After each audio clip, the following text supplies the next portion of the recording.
Good morning, everyone. Good morning. I am Kiran Murali. I welcome you to this press conference hosted by Press Information Bureau (MIB) at the 56th edition of International Film Festival of India. Before we proceed, let me remind that this event is being live streamed on PIB's YouTube channel. Also, we request you to switch off your devices or keep them on silent. Thank you. We have with us today the team of movie Pescador. From Team Pescador, we have Harry, the director, writer, and co-producer. Also Annie, the producer of the movie, and Isaac, the producer and cinematographer. So let me give a small synopsis about the movie. The movie is about the entanglement of lives of three persons, the three lead characters. A young scientist who is in search for a mystical fish in the dense forest of Costa Rica. After a desperate act, she falls asleep on a bus and the movie starts over. Then we are shown a fisherman, and the fisherman is awarded with a wish by a magical lobster. Seems interesting. And the wish is fatherhood. The fisherman finds the brother of the scientist, and that person is lost in the sea. So he takes care of the brother and nurses him. Also, teaches him the ways of the community. Initially, a little hesitant, but later the brother adapts to the community and he becomes part of the community. Also, the movie asks to us, what do you sacrifice for isolation? What do you risk in vulnerability and connection? So let's now have the trailer of the movie, please.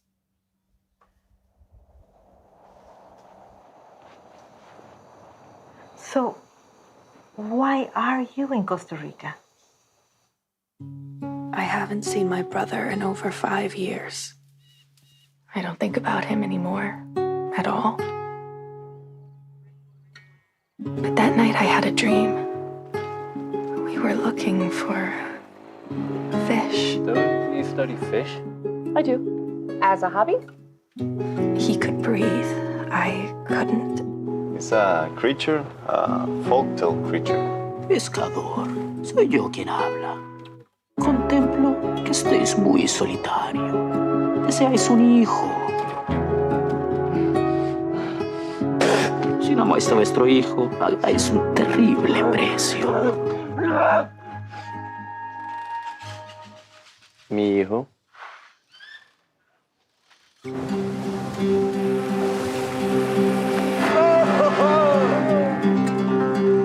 No, por favor, señorita. Deduzco que no habéis olvidado el juramento que hicisteis. Turn the fucking car around now and drive me to Venado! The madness can be caused only by the creature. I'm looking for a fish. You've seen traces of this fish?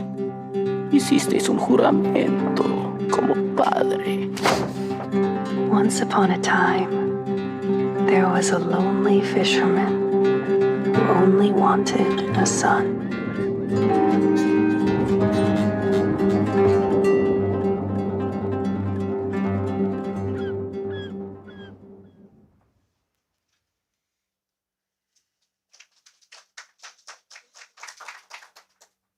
I see the film takes us through the dense forest of Costa Rica and the open seas.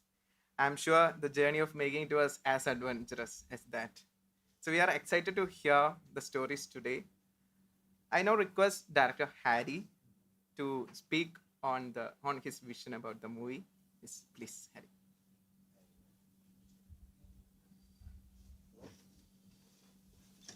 Oh, there we go. Hello.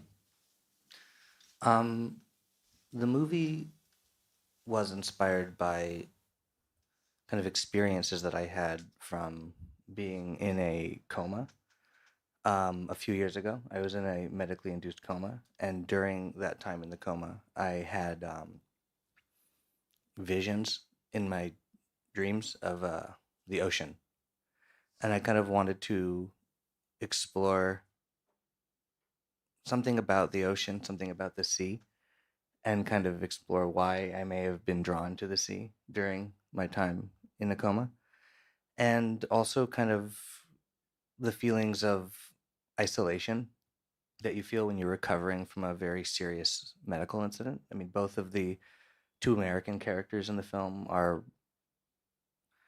experiencing very extreme isolation. They're both kind of in a country they're not familiar with. And um, so, yeah, it's a very personal film in that regard. It's kind of like, that's about how it can be very difficult to connect with other people. And especially in times of crisis. And yeah, and in terms of making the movie, you brought up the movie was shot on the ocean and in the jungle. It's every single filmmaker in history has said, don't shoot on boats. And I didn't listen and I did it anyway. And now I understand why every single filmmaker says don't shoot on boats. It's difficult to shoot on boats, and we spent a lot of time on the boats. Um, but I'm glad we did it because it's. I think the film has some very beautiful images in it, and I think it gives an authenticity. We shot on actual fishermen's boats in Costa Rica, and the gentleman who plays the fisherman in the film is an actual fisherman that we met in Costa Rica and who had never acted before and was willing to take a chance on us, which was a very interesting and unique experience to work with somebody who had never acted before. But I think it brought an authenticity to the character of the fisherman, and I kind of took his lead a lot when it came to how things actually operate and function on a fishing boat and things like that. Yeah. Yeah, we can understand the closeness you have to the film. Yes, great to hear that. And now from producer like Annie, you share the journey with his life also. So your insights. Absolutely. So yes, I do. I share the journey of his life because we are also married. What I really want to say about this film, I mean, there's so much I want to say. I love this film. I love the people who made this film. I think it's extraordinary. And I want to emphasize what an international collaboration this was. Our crew was half people from the US and half people from Costa Rica and from Latin America in general, but mostly Costa Rica, including our producer, Jimena Cortez Ramirez, who I wish could be here with us as well. It was really an international collaboration. We all lived together, we all worked together. We had 2 languages going at all times. And we made extraordinary friends in Costa Rica, and we really embedded pretty deeply in the incredible fishing village of Tarcolis. And it was just, the most unique experience of my life, and to be welcomed and supported in such a beautiful culture just meant the world to us. Great to hear that your story. Now, behind these beautiful visuals, we have the cinematographer with us. So, few words on your experience. Well, for one, thank you all very much for having us. This is such an incredible honor being here, really. In regards to the visuals behind the film, Harry and I collaborated, I think, very much from a story perspective in regards to trying to communicate a lot of the feelings that are in the script. And for that reason, and I hope all of you have the opportunity to see the film, there are 2 different visual approaches in the film for both characters. And I think it's very telling. You can feel that very significantly in the film. And I think that was a huge part of the creative approach towards it. So yeah. Sometimes we get too much in that thing. We can't find words to explain that experience. I can feel that. So, but we'd like to hear more through questions. I think we'll get answers for that. Sure. Okay. So now I open the floor for questions from audience. You can discuss. You're the writer and the director. Yes. And you had a real story, medical-induced coma, and the real story that is the dreams of ocean. So how easy or difficult was it to balance the two into a narrative, into the script? How difficult was it to balance the kind of the story of the dreams and the kind of the reality of what the movie is? I mean, I think that it always has to be about the characters. So I think that like the characters lead the way when it comes to balancing those kinds of things. I think that like, I think also like inspiration I think is like a building block in a way. So like, when I say the film was inspired by dreams I had during a coma, it then kind of, it doesn't all come into place at once, so it like builds on itself kind of slowly as, you write the script. And then when you have a certain idea in mind, it kind of like, it locks into place and then you can't move too far away from kind of like, well, these are who the characters are. So these are the things that they would be doing. So they guide you in a way. And it just becomes almost like kind of practical. Like, well, what would they be doing next? Well, they'd be doing this because this is who that person is.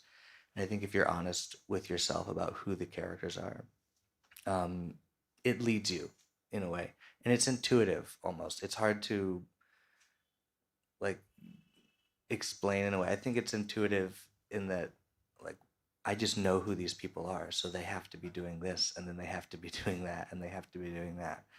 And I think if you don't know who the characters are and if you're kind of basing it off like, well, I'd like them to be doing that, then you're going in the wrong direction. They have to tell you what they're doing and how that balance works. And I also think there's a real theme of intuition here. Harry had these visions, these dreams, and followed them just as a character in the film. She says at one point, someone asks her about her research and whether she went to school for this or like, is she a scientist? And she says it's research based on intuition. And watching Harry create this film has just been about him having these gut feelings, this inner knowledge, and just following it, just like this character does. I asked the question to cinematographer, please. Actually, the cinematography of the movie is mostly focused on the nature part, like sea, jungle, isolation. So, what do you think initially, in which way you have decided to make this? The influence of the movie after seeing this in the same way or not in the way in which way you have decided to make storytelling of this? Absolutely. I think going back just a little bit, I really am driven by the characters in the story and what's trying to be told. And so I think when we are focusing on the young woman character, where we are trying to place her in a backdrop where she doesn't belong, I think a through line of the work that I'm doing and the work that Harry and I are doing together is thinking about what the comparison is of what these images are. And it was important for us to kind of place this American white woman in an environment where she wasn't necessarily 100%. That's not her native space. That's not her environment. And so a lot of the motivation regards of being in the jungle or being in the sea is, placing people in environments where they don't necessarily belong. And, we can't drink the water out of the ocean. I'm not sure we should be living in the ocean. And I think it's that sort of comparison as well that we are trying to present. Yeah, good morning to the team of this film. What is the reason to select the Costa Rica as a country to shoot? It was a co-production between the US and Costa Rica. and you said is all your memories under coma. How big the viability commercial angle of this film will go? Does it recover your money? I'm sorry, I didn't understand the second question. How commercial viability of this film? How you Okay. may recover your money as a director and as a producer? I sorry. You can. I think there's a very real reality where this is an art house avant-garde film. This exists within an experimental world, and there is an audience for this. These audiences do exist, but I think for direct commercial viability, it probably doesn't represent something that is going to be at the top of the list. And in regards to recouping our money, we are still very open to finding an active distributor and a sales agent. So maybe that's an indicator. Costa Rica started as a kind of I was really, I mean, in addition to images of the ocean, I was really drawn to images of the jungle, and kind of we were like thinking about different countries in Latin and Central America that we could set the film in. But Costa Rica is really interesting because it's a country that's kind of like very, very quickly gentrifying. And so I think that like in certain areas of the country, there are communities that are being very rapidly displaced. When we were in Costa Rica, I was very trying to find the right word.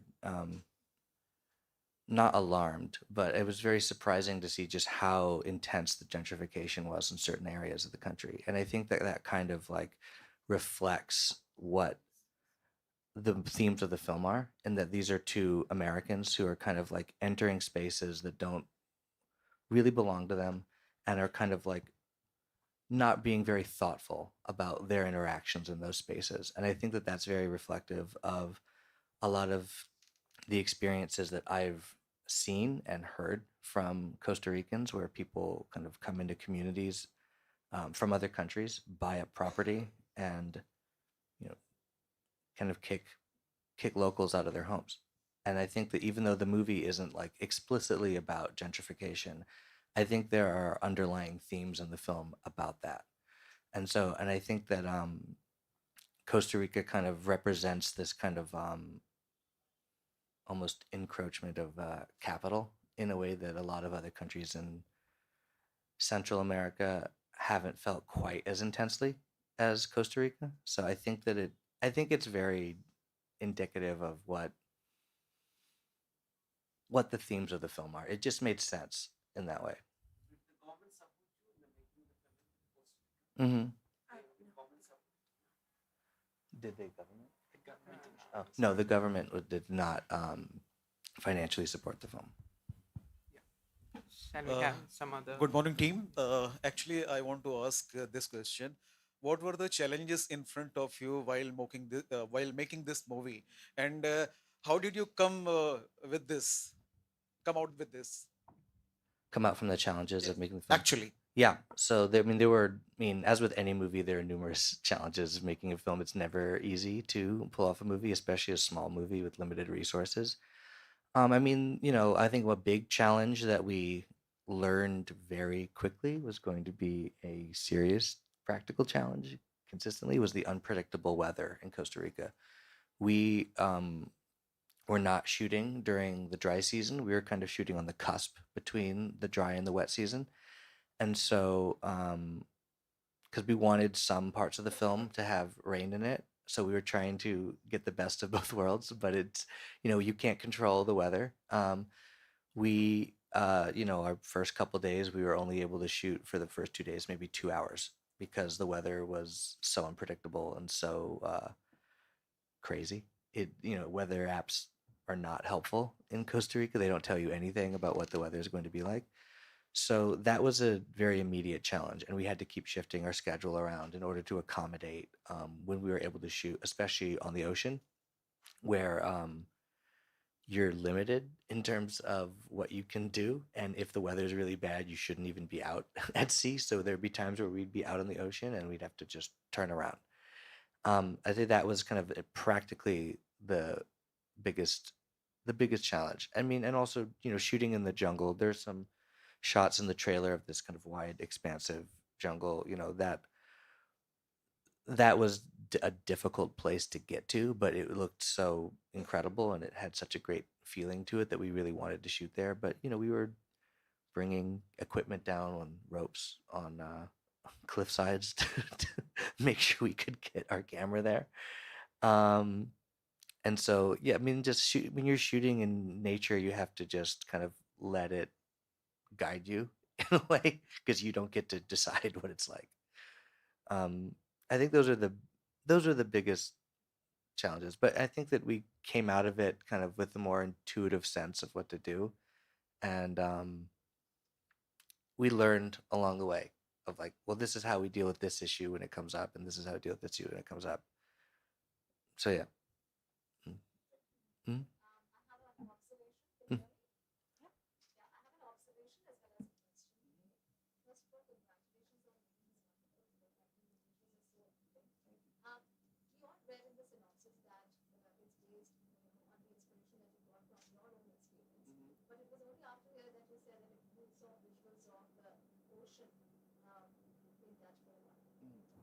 So, what after looking at the poster, because an ocean is a space where, the boundaries are so fluid between darkness and light, between life and death, and hope and despair. Even the poster, like it's just in front of me, it's so beautiful that, somebody's just coming out of the depths of darkness towards light, where, somebody else is holding out a hand. So I think it's just so, it conveys so much. So another question that I had was that was this a very cathartic experience for you? So you made this film not to probably of course, when we make a film, it has to be commercially viable, but was it the catharsis, the driving force behind making this film? I mean, absolutely. I mean, I definitely agree that, I think that in terms of a movie being commercially viable, I think a personal movie is always commercially viable. And if you're true to yourself, it's commercially viable because I think people can tell when something is authentic or not. And I think the more personal a movie is, especially when it comes to smaller art house films, then other people will connect with it because they feel that authenticity. And there is a broadness in specificity, like in that sense. But and I also absolutely agree with your observation. When you see the film, the opening of the film takes place in a fish store, but does the visuals of that scene were designed to make it look like it's underwater, so to kind of like combine those two things as well, to combine dream space and oceans and the fluidity of what that space feels like. That's beautiful. Just as Harry's wife, I can say, to give a different perspective, during the making of this movie, Harry was so focused. He was so in the art, in the film, in the crazy schedule and the mudslides and the traffic. And then there were a couple times after we got home, we're just in the middle of the night. I remember at least twice, Harry started crying and said, I almost died 3 years ago. And I made a movie about it. And it was just this extraordinary, just the outpouring of emotion.